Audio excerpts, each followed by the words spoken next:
Fala pessoal, tudo na boa? Hoje nós vamos falar de gap na abertura. E para falar de gap na abertura, a gente tem que falar primeiro sobre a abertura, tá? Então o que a gente tem aqui? A gente tem aqui no primeiro uma abertura neutra. Ó. O primeiro trade de um período, preço de abertura, ele estabelece o ponto de partida neutro. Aqui a gente tem a abertura e um candle forte verde. Então os compradores comandam essa abertura e a gente pode ter, na maioria das vezes, uma continuidade nela. Aqui a gente tem uma abertura onde os vendedores comandam, então a gente tem a predominância vendedora, os vendedores estão comandando. E aqui tem as duas alinhadas mostrando a mesma coisa. Então 82% do tempo a ação continuará ou acompanhará a cor sólida de sua última barra. Então se a gente teve uma barra vermelha sólida, 82% das vezes vai dar continuidade nessa barra. A gente tem que cuidar da questão de sombras, né? Tanto para cima quanto para baixo, que é a entrada de força compradora, e na verde, entrada de força vendedora. Então, o trade de abertura de um período determina o ponto de partida. Quanto mais a ação sobe acima da abertura, mais fortes os touros. Quanto mais a ação cai abaixo do preço da abertura, mais fortes os ursos. Tá? Então, tendo isso em mente, a gente vai aqui olhar agora os gaps. O gap na abertura, quando é uma tendência de alta, ó, esse aqui é o melhor gap para se operar.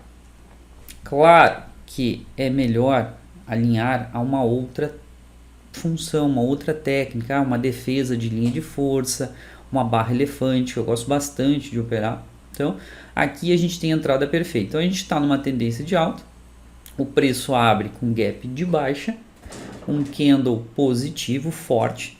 Quanto maior essa força, melhor. Passando um centavo em direção ao fechamento, a gente entra. Essa aqui é a entrada perfeita, tá? Então, a gente está numa tendência forte de alta, abre com gap de baixa e um candle, ele abre na mínima e fecha positivo, entrada perfeita. Aqui, quando a gente tem um gap de alta, quando o mercado está muito forte, bem direcional, a gente tem um gap de alta. No rompimento da máxima, quando também é um candle positivo, e eu sempre prefiro, pessoal, barra elefante. Eu não entro por causa do gap, mas eu entro quando acontece essa situação, uma barra elefante, uma linha de defesa baixa, e daí a gente tem algo a mais para nos amparar. Porque eu opero muito mini índice é jogo rápido, tem que ser esperto, bem rápido.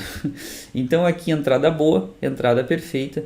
Quando a gente tem um gap de alta, na tendência de alta, ele tem um candle positivo e ele perde a mínima, não se opera, não é legal operar, mas dá para fazer uma entrada aí, jogo rápido, para pegar o fechamento do gap. E aqui, quando a gente tem uma tendência de alta, abriu com gap de baixa e ele perde a mínima do primeiro candle positivo. Não se opera, isso é volatilidade, não é legal de operar. O mercado não está direcional, ele não deu continuidade nem na tendência de alta, nem nessa barra positiva aqui da abertura. Isso pode acontecer, então não se opera quando perde a mínima.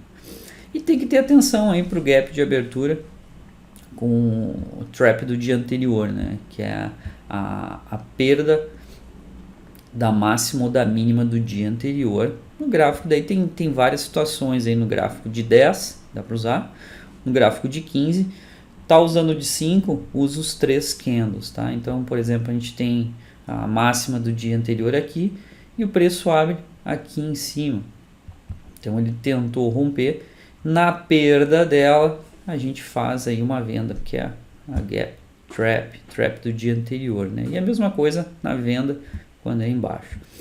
Esses setups aqui, pessoal, de gap, eles são bem alinhados com gráfico de 60, tá? 60, tanto para ações quanto para mini índice. Só que o stop daí é mais longo, tá? Eu prefiro operar no de 5 e esperar aí uma barra elefante que daí confirme e a gente pode tocar a ficha nele pelo de 5 minutos.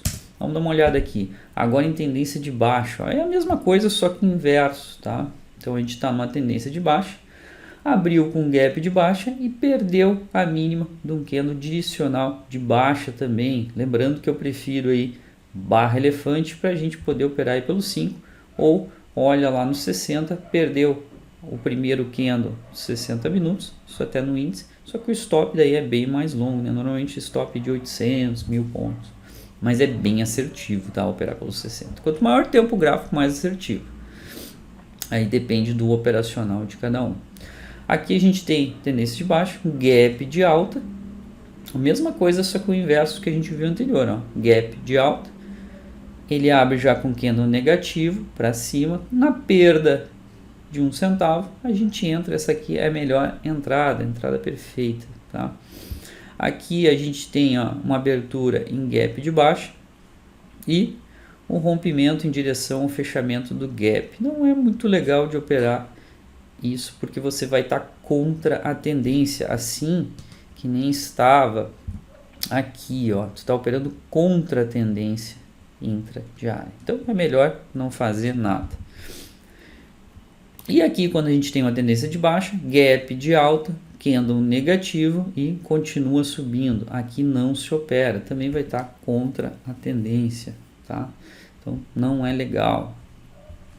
E é isso, pessoal, essas são as operações de gap. Lembrando que eu não opero um gap por ser um gap, eu prefiro aí quando tem essa questão do gap alinhado com uma barra elefante ou alguma outra situação, por exemplo o trap do dia anterior, que é muito bom de operar. Acontece aí no mini índice umas 4, 5 vezes por mês, tá? A gente usa o gráfico de 5 ou de 15, tá? Não quer sair de 10 ou de 15, não quer sair do gráfico de 5, os primeiros 2 candles ou os primeiros 3 candles. Beleza, pessoal? Ficamos por aqui. Não esqueça de deixar o like aí, se curtir o vídeo, compartilhem com os amigos e alinhem isso no operacional de vocês para vocês melhorarem a assertividade das suas entradas. Beleza? Vamos que vamos!